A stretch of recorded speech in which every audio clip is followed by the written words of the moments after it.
In this era of fake news and social media censorship, no wonder Americans have little trust in mainstream media. A Gallup poll taken just prior to the election found that only 9% of those questioned said they trust the media a great deal. About one-third, 33%, said they don't trust the media at all.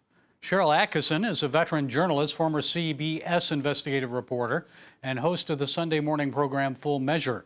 Her new book is Slanted: How the News Media Taught Us to Love Censorship and Hate Journalism. Sharyl, thank you for taking time to share your insights. In your book, you talk at great length about the media narrative. You say, quote, whatever supports the narrative is automatically awarded credibility. Anything that fights it is treated as questionable. So how did it get to this point? Explain what you see happening today. It used to be a more subtle thing, but I'll bet your viewers have noticed it's almost like there's no longer any pretense of hiding it. It used to be that we sort of self-censored what we put on the news, and we used rational judgments as to what would make it on the nightly newscast with all the news that was out there. But slowly but surely, through a process I described partly in my last book, The Smear, a whole industry understood how to pull our strings and get their nose under the tent of news organizations so that they can decide what we do put on TV, what we don't put on TV, also other news sites, and more importantly, how it's shaped, how it's manipulated to try to shape public opinion in a way that you will not hear viewpoints that they've decided are harmful to their interests or, in other words, off narrative. This didn't begin with Donald Trump, yet he gets a lot of the blame from mainstream media about this. He's depicted as a liar, a clown. Joe Biden even said that to his face in a presidential debate, and I know the media didn't challenge him on that. And now with questionable election results, allegations of fraud, it seems the media is trying to force Trump to concede. It was just the opposite, as you remember, in 2000 when Al Gore challenged the results for 37 days. So why don't they see or acknowledge the different treatment? You know, this is all part of the idea that they're not, in many instances anymore, out to reflect the facts on the ground. They're simply there to put forth a narrative. They're not acting as news as we once knew it or as journalists as we traditionally understood them to be. They're simply trying to forward certain political or corporate interests. So from that standpoint, they're succeeding quite well when they make sure they put forth a narrative. But you use your cognitive dissonance when you watch the news and you say, as you just did, this doesn't make sense. I call it the substitution game. When you know that but for the name being changed to a different party, something would be handled entirely differently. You know that there's a narrative at play or there's somebody trying to manipulate an outcome or public opinion. And I like to ask the question when it comes to the election, how would it have been covered if not for the narrative? How would this have been covered if journalists had approached this from a neutral standpoint? And I think you have a whole different landscape if that had been the case, both building up to this election and what's happened since. Two other examples. It seems that if you don't go along with the narrative that COVID-19 is the biggest disaster to hit the United States, that everything should shut down, all of us should be forced to wear masks, then you're labeled a coronavirus denier. And I know that happened to you. Tell us about what happened to you. Well, you know, I hadn't even really reported much on coronavirus, except in the very beginning when I was trying to research it. I published all of what we knew about the deaths that had occurred so far.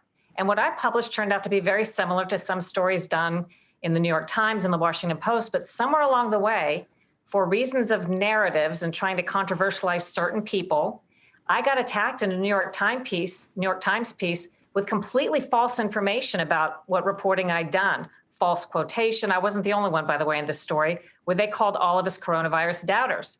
And who knows why they decided to pull certain people out and try to controversialize them so people wouldn't listen to our reporting. I only knew it was completely false, had to hire a lawyer because the New York Times would not take down the false information. And we finally forced corrections that, of course, probably almost nobody saw. But this shows you that there is a big, deep narrative at play. And the New York Times was really on that train from the start. You also have an entire chapter on the Russia investigation. You mentioned that not only did it reveal a massive FBI scandal, but also a massive media scandal, because what the media claimed over 2 years was completely false. Why were there no media corrections or apologies to Donald Trump, at least, as you point out, to Carter Page or the American people? Without that, many Americans still believe the narrative that the president and others were involved in colluding with the Russians.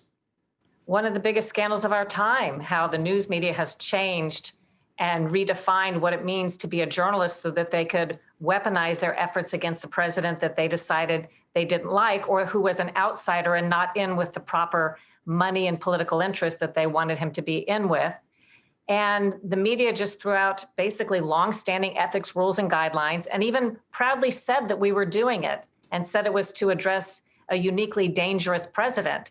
I argue that there is never a more important time to follow our guidelines and standards, that's why they exist, than when we perhaps don't like the subject of our reporting. Otherwise, we don't really need them. We need them to make sure our behavior is consistent and our reporting is accurate, even when we have an emotional feeling about somebody we're reporting on. Instead, all of this wild misreporting based on, innuendo, things that would never have been reported, anonymous sources, wrong sources, things that wouldn't have been done 10, 15 years ago. A lot of people would have been fired if this had happened.